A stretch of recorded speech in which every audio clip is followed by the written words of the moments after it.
Hello friends. आज के video में हम यूनिट्स एंड मेजरमेंट्स चैप्टर के एक इम्पॉर्टेंट टॉपिक को कवर करेंगे जिसका नाम है डिमेंशनल एनालिसिस। वैसे इस चैप्टर में इससे पहले भी यूनिट्स के बारे में बहुत कुछ बोला गया है, बट आई गेस वो बहुत ही बेसिक चीज़ें हैं जो आप खुद से भी पढ़ सकते हैं।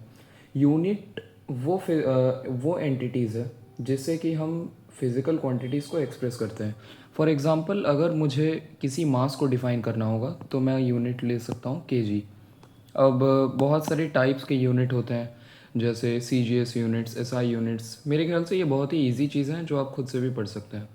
तो आज के वीडियो में हम डिमेंशनल एनालिसिस के बारे में बात करेंगे। अच्छा, डिमेंशनल एनालिसिस में हम किसी भी फिजिकल क्वांटिटी के एक इम्पॉर्टेंट एस्पेक्ट डिमेंशन को जानते हैं। अब इसे मैं आपको एक्सप्लेन करूँगा एक एग्जांपल के द्वारा।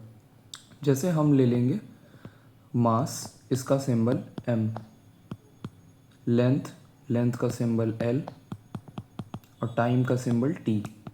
हम एक और क्वांटिटी ले लेंगे स्पीड। ऐसा कोई फिक्स नहीं है, मैंने ये एग्जांपल अपने मन से लिया है आपको एक्सप्लेन करने के लिए। अच्छा, स्पीड को हम कैसे लिखते हैं? Distance upon time. डिस्टेंस एक टाइप ऑफ लेंथ है तो हम यहाँ पे एल लिख सकते हैं और एल अपॉन टाइम के बदले में हम लिखेंगे टी। एल अपॉन टी को अगर हम थोड़े बेटर तरीके से लिखें तो हम ऐसे लिख सकते हैं L raise to the power 1 और T raise to the power -1। यहाँ पे मतलब स्पीड के केस में मास का कोई रोल नहीं है, इसीलिए हम यहाँ पे m raise to the power 0 लिख सकते हैं। तो मास, लेंथ और टाइम के बेसिस पे स्पीड का डायमेंशन ये निकल के आता है। फिज़िक्स में जितने भी फिज़िकल क्वांटिटीज़ है सबके इसी तरह कोई ना कोई डिमेंशन होंगे। अच्छा, हम एक और एग्जांपल भी ले सकते हैं जैसे एक्सेलरेशन। एक्सेलरेशन को हम क्या लिखते हैं? Change in speed by time.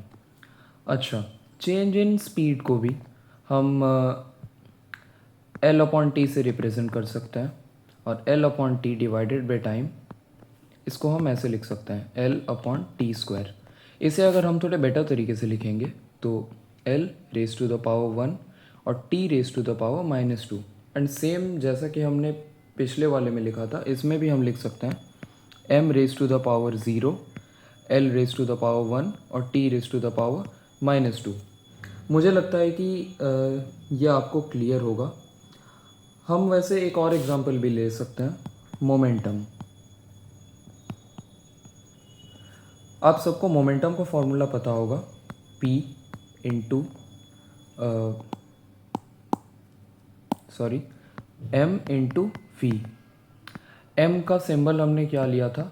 M, और V का सिंबल L अपॉन T। तो इसे हम कैसे लिख सकते हैं? M raise to the power 1, L raise to the power 1 और T raise to the power -1। ये हुआ मोमेंटम का डिमेंशन।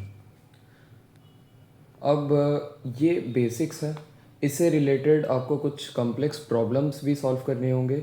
जैसे क्वेश्चंस दिए रहेंगे आपको LHS और RHS इक्वेट करके, मास, लेंथ या फिर टाइम के पावर निकालने को दिया जा सकता है, या फिर किसी नए फिज़िकल क्वांटिटी का डिमेंशन निकालने को दिया जा सकता है, या फिर जैसे यहाँ पे हमने जितने भी क्वांटिटीज़ के डिमेंशन निकाले हैं वो मास, लेंथ और टाइम के रिस्पेक्ट में निकाले हैं। वैसे ही कुछ और क्वांटिटीज़ के रिस्पेक्ट में भी आपको डिमेंशन निकालने पड़ सकते हैं। तो ये जैसे जैसे आप क्वेश्चन सॉल्व करेंगे आपको ये टॉपिक्स क्लियर होते जाएंगे। अच्छा, यहाँ पे हम एक और एग्जांपल ले लेंगे, प्रेशर। आई गेस आप सभी को पता है प्रेशर का फॉर्मूला होता है फोर्स डिवाइडेड बाय एरिया। ये पिछले वाले एग्जांपल से थोड़ा सा ज़्यादा कॉम्प्लिकेटेड है, बहुत ज़्यादा नहीं। फोर्स को हम क्या लिखते हैं? Mass into acceleration.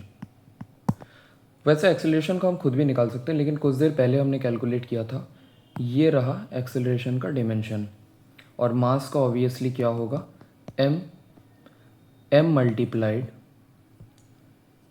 m raise to the power 0, l raise to the power 1 और t raise to the power -2। तो यहाँ पे ऑल ओवर जो हमारा फोर्स का डिमेंशन निकल के आएगा वो क्या आएगा, m raise to the power 1, l raise to the power 1 और t raise to the power -2 और डिवाइडेड बाय एरिया। एरिया क्या है किसी भी चीज़ का, जैसे हम स्क्वायर का एरिया निकालते हैं, length into length is equal to area. तो बेसिकली एरिया का डिमेंशन होगा L square. So m raise to the power 1, l raise to the power 1, t raise to the power -2 divided by L square.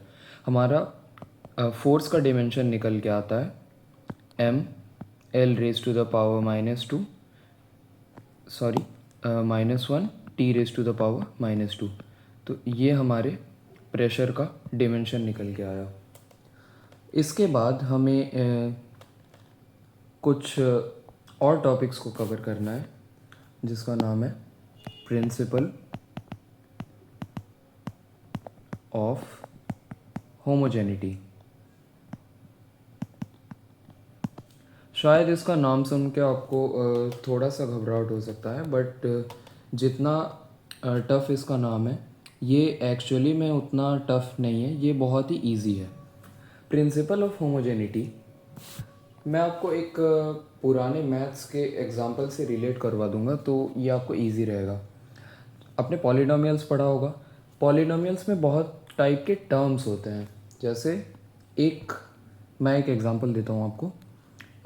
एक term है 13, एक term है x, एक term है 2x² और एक टर्म है 3x टू द पावर 3। अच्छा, इन जितने भी टर्म्स मैंने यहाँ पे लिखे हैं ये सबको हम आपस में मल्टीप्लाई कर सकते हैं। जैसे 13 इंटू एक्स हम कर सकते हैं, बिल्कुल। 13 इंटू 2x² ये भी हम कर सकते हैं। अच्छा, हम इन्हें डिवाइड भी कर सकते हैं, 13 डिवाइडेड बाई एक्स या फिर 3x cube divided by 2x²। ये सभी वैलिड है। लेकिन यहाँ पे एक चीज़ हम नहीं कर सकते हैं, वो है ऐड और सब्ट्रैक्ट। 13 प्लस एक्स या फिर 13 माइनस एक्स हम नहीं कर सकते। क्यों? क्योंकि 13 और x अनलाइक टर्म्स है। अलजेब्रा में या फिर पॉलिनोमियल्स में हम एडिशन और सब्सट्रैक्शन सिर्फ लाइक टर्म्स में कर सकते हैं। So principle of homogeneity kind of similar है इससे, इसीलिए मैंने आपको ये एग्जांपल दिया। जैसे वेलोसिटी और स्पीड, इनके डिमेंशंस सेम है क्योंकि वेलोसिटी मतलब होता है डिस्प्लेसमेंट अपॉन टाइम और स्पीड मतलब होता है डिस्टेंस अपॉन टाइम। तो दोनों का जो डिमेंशन निकल के आता है वो l अपॉन टी ही निकल के आता है, या फिर l raise to the power 1 और t raise to the power -1।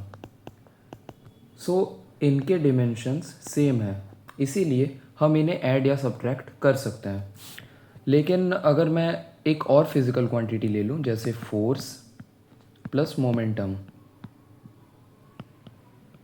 या फिर फोर्स माइनस मोमेंटम, ये इनवैलिड है क्योंकि फोर्स और मोमेंटम के डिमेंशंस सेम नहीं है। अगर आप डेफिनेशंस देखेंगे तो बुक में कुछ और डेफिनेशंस भी लिखे हुए हो सकता है, बट इनका बेसिक मतलब सेम हो सकता है। सो प्रिंसिपल ऑफ होमोजेनिटी क्या कहता है? Only those physical quantities which can be added और subtracted which have same dimension, मतलब जिन फिजिकल क्वांटिटीज़ के डिमेंशन सेम है उन्हें ही हम ऐड और सब्ट्रैक्ट कर सकते हैं। अच्छा, हम इसे एक और तरीके से भी डिफाइन कर सकते हैं कि dimension of all the terms of both sides of a correct equation should be same.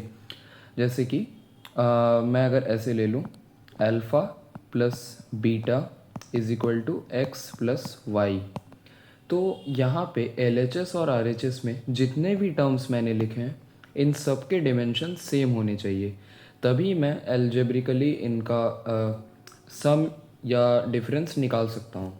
अच्छा, इसके बेसिस पे कुछ प्रॉब्लम्स भी दिए हुए हो सकते हैं। जैसे हम एक एग्जांपल ले लेंगे इजी सा, just for making this clear.